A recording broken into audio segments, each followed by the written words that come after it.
Earning के opportunities जो LLB करने के बाद एडवोकेट बनने के लिए बनने के ज़रिए जो है आपके पास 2-3 ऑप्शंस हैं। जैसा कि आप एमएनसी में काम करेंगे, हाईटेक सिटी, गच्चीबौली, नानकरामगुड़ा, भोपालगुड़ा में जो ऑफिस हैं उसमें आप काम करेंगे तो प्लस पॉइंट भी है, माइनस पॉइंट भी है। प्लस पॉइंट आपको ये है कि डे 1 से आपको सैलरी शुरू हो जाती और आपको कैब आके घर से लेती, कैब आके घर पे ड्रॉप करती, आपके फिक्स्ड वर्किंग आवर्स रहते, डे ड्यूटी, नाइट ड्यूटी रहती।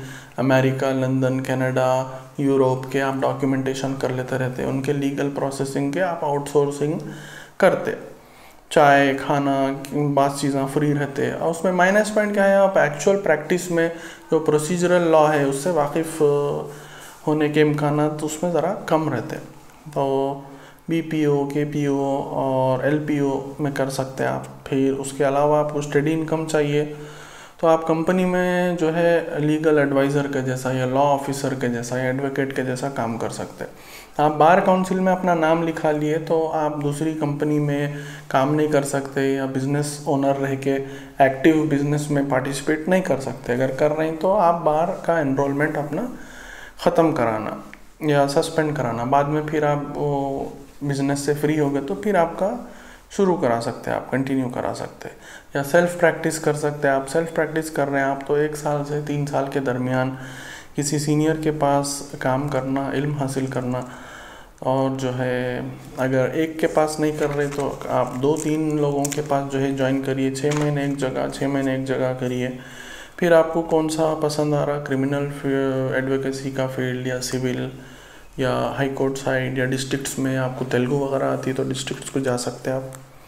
फिर नेक्स्ट एक मकसद है एलएलबी करने का कि नेटवर्किंग में जो है मुख्तलिफ़ बैकग्राउंड्स के मुख्तलिफ़ डिस्ट्रिक्ट से लोग आते तो उनसे आप जो है नाम, फ़ोन नंबर एक्सचेंज कर सकते और आप उनको काम आ सकते, उन्होंने आपको काम आ सकते, क्या देख सकते। उसमें कभी प्लस पॉइंट भी होता, कभी माइनस पॉइंट भी होता, क्योंकि 1-2% लोग जो है चोर क़स्म के भी रह सकते हैं आपके बैच में, तो उससे एहतियात करिए। अंधाधुन कहीं भी इन्वेस्ट ना को करिए। कोई भी काम कुछ भी करा देता, बल्कि पैसे मंगा तो दे दीजिए मत या अपने रिश्तेदारों को दिला दीजिए मत, बाद में आपका भी नाम ख़राब होगा और उनका भी जो है नाम ख़राब होगा। तो और जो है काफ़ी पॉलिटिकल लीडर्स के बच्चे और रिश्तेदार भी जो है एलएलबी करते तो उनसे आप नेटवर्क कर सकते। और थोड़े पॉलिटिकल लीडर्स के अलावा कॉरपोरेटर्स भी हैं, उनके बच्चे, उनके रिश्तेदार भी जो है आते हैं एलएलबी करने के लिए। काफ़ी गवर्नमेंट के रिटायर्ड ऑफिसर्स भी आते हैं और गवर्नमेंट एम्प्लॉयज़ के बच्चे भी आते हैं और एडवोकेट्स के बच्चे भी काफ़ी लोग करते। काफ़ी लोग जिसके प्रॉपर्टीज़ है उसकी हिफाजत के लिए वो लोग करते।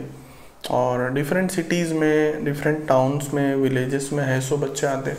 तो आप अगर नेटवर्क बना के रखेंगे तो कल के दिन ज़हीराबाद का केस आया, आंध्रा का केस आया, कोई डिस्ट्रिक्ट का केस आया तो आप यहाँ पे लेके उनको डेलीगेट करेंगे तो आपका रिप्रेजेंटेटिव, आपका साथी जो है वहाँ पे जाके केस वो कर सकता।